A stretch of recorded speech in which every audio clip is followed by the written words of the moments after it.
And now on to part 2 of our 68 and 74 Mercury Marquis comparison. All right, so here we have the 74 Marquis Brougham. As I mentioned before, there was the standard Marquis, there was the Marquis Brougham, and then there was the Grand Marquis trim even, which was above this. This car is finished in, it's called red paint. It's a non-metallic red.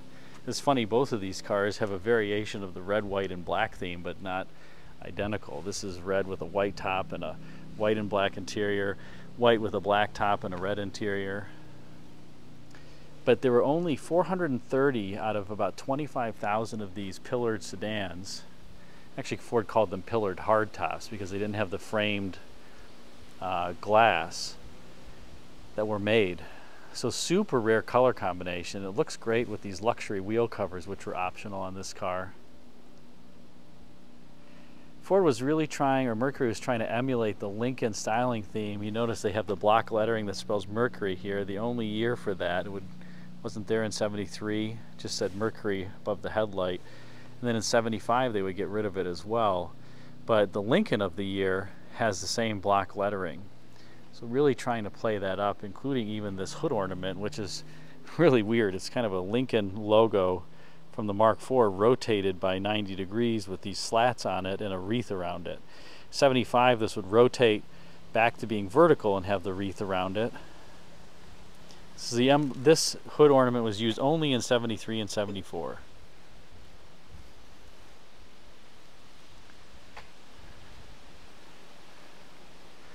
As I mentioned, this is a Marquis Brougham. This does have the optional twin comfort lounge seats.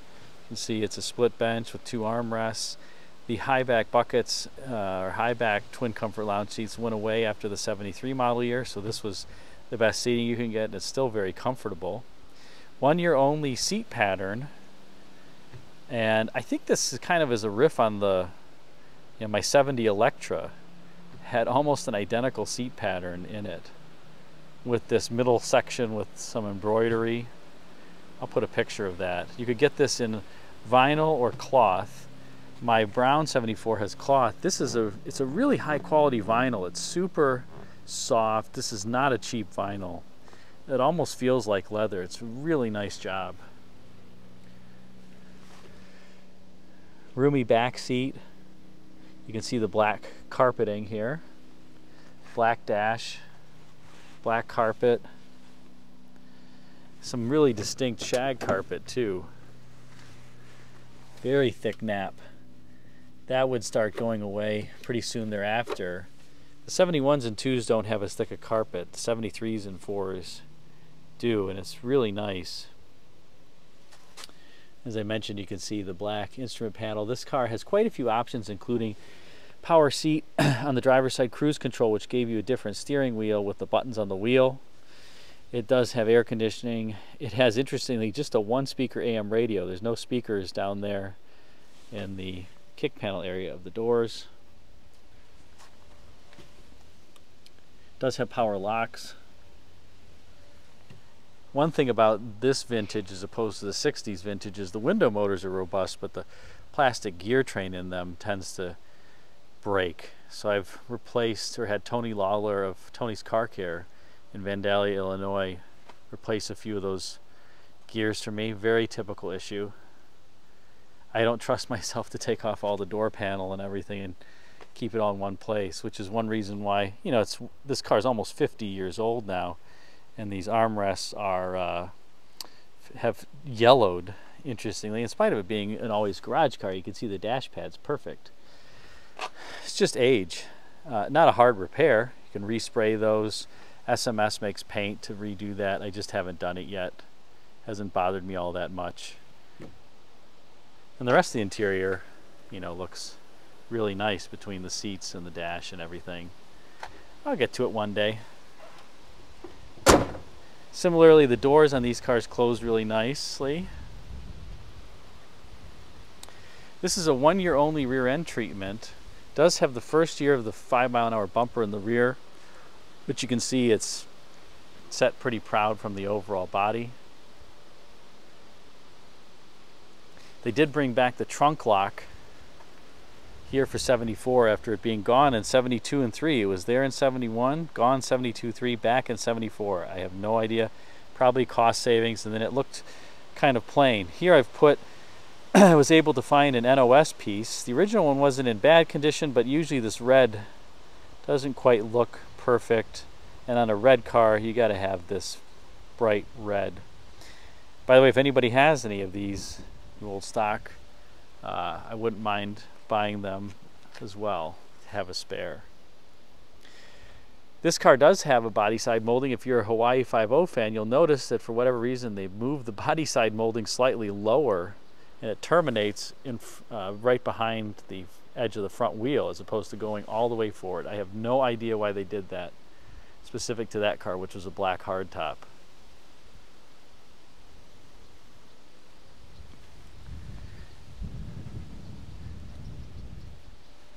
And here you can see the dash, which was common with the Ford LTDs. The top pad was different. This gauge cluster was the same. Glove box was the same. The vents were a little bit different as well, and the radio climate control panel, but relatively similar. I think a handsome faux wood grain. They later went to a burl trim that I honestly didn't care for. This car does have the standard black seat belts as well, as opposed to the deluxe seat belts.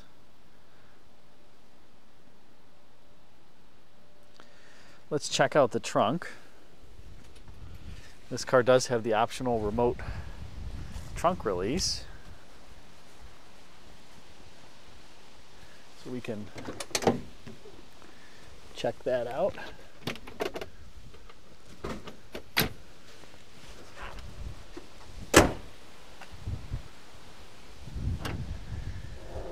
And you see yet again this very deep weld trunk. I mean, super deep. Spare tire here.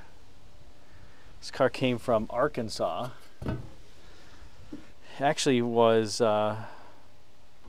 someone reached out to me on Facebook knowing that I love these and wanted to know if it could have a home in my collection, since he didn't know how to take care of it all that well and it needed a few things. So I said yes. Mostly because I thought the color combo was just awesome. Super rare for a 70s era car. Like I said, only 400 out of the 25,000-ish of these Marquis Brougham pillared or pillarless hardtops. Sorry, I should call it pillared hardtops. Were this finished in this red paint.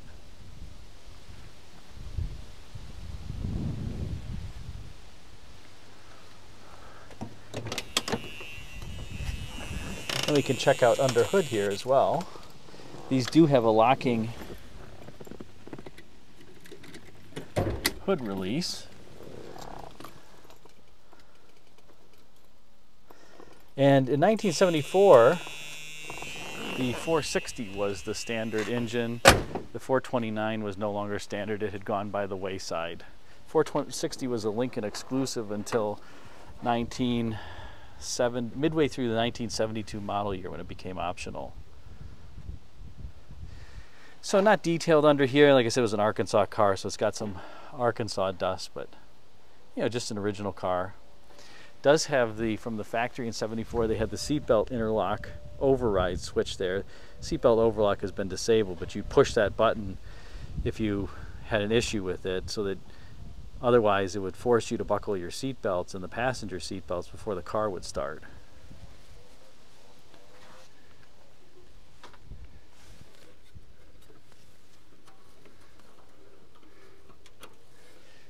This car is one where I actually do need to put a new fan clutch on, put a new water pump on it, rebuilt the radiator. It doesn't overheat, but I noticed it's not spinning as fast as it should when I had the air conditioning on the other day and it was hot outside. So always keep an eye on that.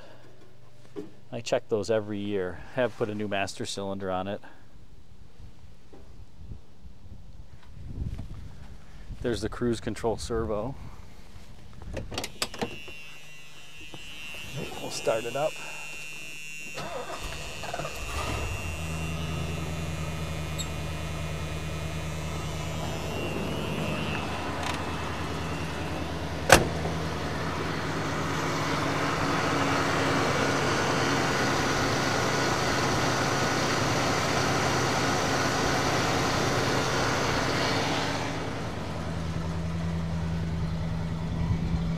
Just a single exhaust on this car. I haven't had to replace the exhaust. And the 460 was only making 190 horsepower by this year. So you're not really going to get much benefit out of a dual exhaust setup.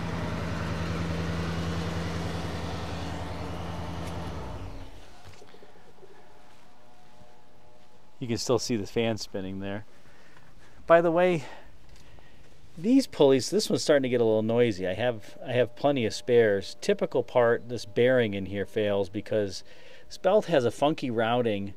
And what happens is people put old or keep old belts on here. They look okay, but then they start chattering when the air conditioning's on, so they snug the belt tighter, burns out this bearing. So these are available through Alt Tensioner, really high quality US company, easy to replace. Something again that typically fails on these. So that's it. Make sure on these cars, by the way, you also lubricate your hood hinges. You'll see some of these where the hood's popped up above the fender on one side or not. It's because the hood hinges are starting to wear because they weren't lubricated. Very typical on these. So make sure you do that. Let's take them now for a drive.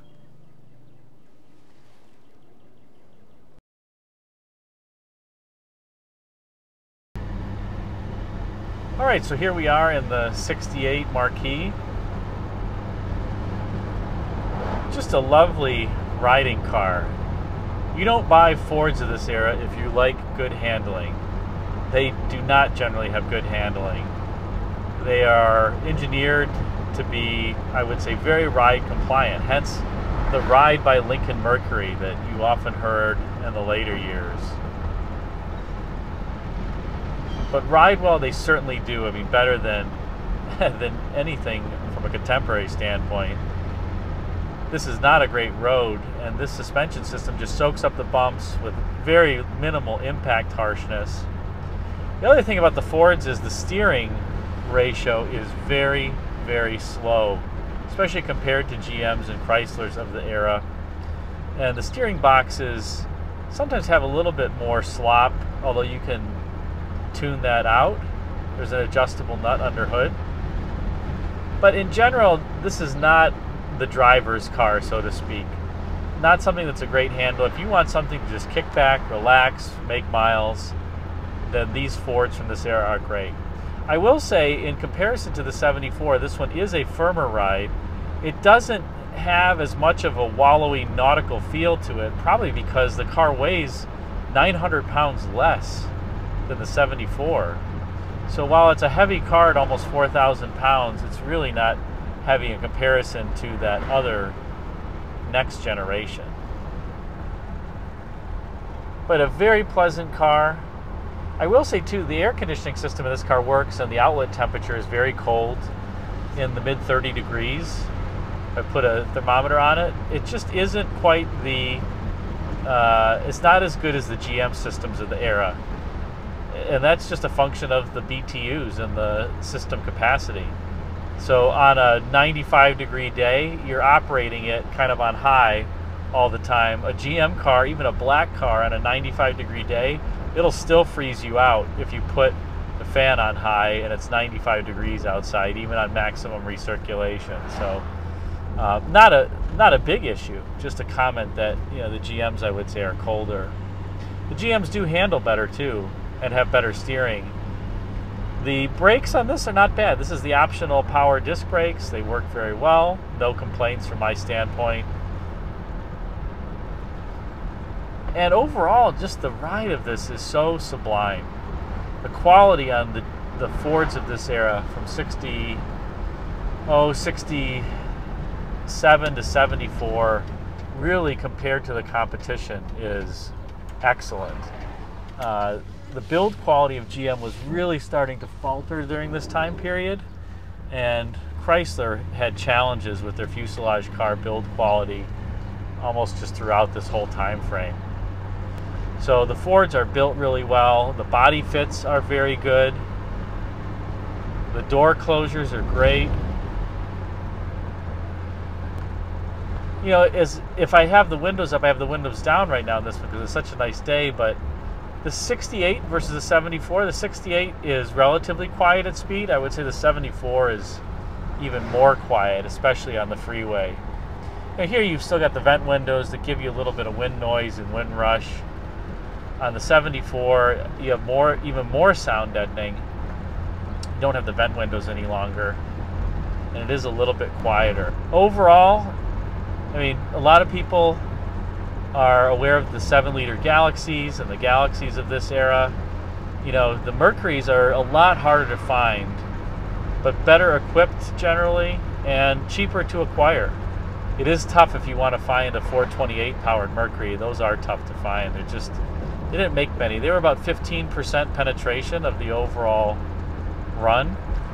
So most of them are powered by 390s, which, you know, having a 410 car from 67, having driven 428 cars as well, you don't really feel much of a difference. A little bit of top end on the 428, especially if you have the dual exhaust on these 390s. There's not all that much of a difference. This is a plenty powerful car. Great to just drive around in. Hope that answers a few questions for you and you enjoyed. Great interior on these as well. Very comfortable seats. Thanks again for watching. All right, let's go for a ride in the big 74, and big it is for sure. All right, so here we are in the 74 now, and a couple of first impressions versus the 68. The first is that the ride in this is even softer. I mean, this is not a great road, and you can see the camera isn't pitching around at all. This car soaks up the bumps even better than the 68, but it does have more of a nautical ride in that, you know, you kind of hit a bump, and then it's not until after you pass the bump that you feel the shock, or what minimal shock there is in the cabin. Also, I would say this is a worse handler. And as I mentioned, this car was significantly heavier than the 68. This weighing in at 4,800 pounds, a very, very hefty automobile for the time frame. So it drives like a heavy car. It doesn't accelerate with the same alacrity as the 68. Although I wouldn't call it slow, I just wouldn't call it fast. It's got lots of torque to get off the line with the 460 engine and the C6 transmission. So you move off the line quite smartly. But when you really step on it, again, it only has 195 horsepower, so it's not a rocket ship. But still very pleasant. You're not longing for power in most situations. And the other impression here is the seat comfort is really quite excellent. The 68 seats aren't bad, but these twin comfort lounge seats are just much better. I mean, if I had to pick a car to take on a long trip, I would pick this one. And the other reason, unless I was going through the Appalachian Mountains or something like that with twisty turnies, then I would not pick this one. But over these rough roads, this car just soaks up all the bumps. And frankly, I've got 71, 2, 3, and 4 Mercuries. The 74s do ride the best. They did make slight changes to the ride every year, and the 74 does have the best ride. There were some pictures or videos with Jennifer O'Neill putting makeup on in the back of the car and talking about how smooth the ride was in these cars, and it really is. It wasn't just talk. These do have a great floaty ride to them, and an overall good quality. Again, the body fits on this car are really, really good, especially for the era. The door closures are great. The things that tend to be an issue on these are the 4-barrel carburetors, the window gear motors, and, you know, I would say various leaks, drips, things like that. But aside from that, those are kind of the main issues that they had. Oh, the ignition, the electronic ignition boxes sometimes like to fail on these as well. In 74, they're in the driver's side fender well. Not an overly easy replacement. Those are the main, I would say, issues that you might face if you end up getting one of these. But what's really amazing about this is if you wanted a 74 Caprice or an Impala, you'd pay a small fortune. Whereas if you want the LTD or Mercury, you really don't pay very much. They're not worth very much. And you might as well get the Mercury if you can find one, because then you get the standard 460 V8, the C6 transmission. You get all the goodies. So if you can find one of these really are great collectibles for still reasonable prices. Of course, they're more expensive now than if you wanted one of these 4 or 5 years ago. Just a pillared hardtop like this, in good shape, maybe it would be a $4,000 car, $5,000 car. They might be now pushing high single digits, like 8,000, something like that. Maybe dealers will ask, you know, 15,000 or something, but private party sales are probably in the high single digits. And for that price, they're just a great car. So just overall, nice, pleasant rides. Thanks again for watching. Hope you enjoyed. Hope you enjoyed part 1 and 2 of this comparison of the 1968 Marquis versus the 74 Marquis Brougham.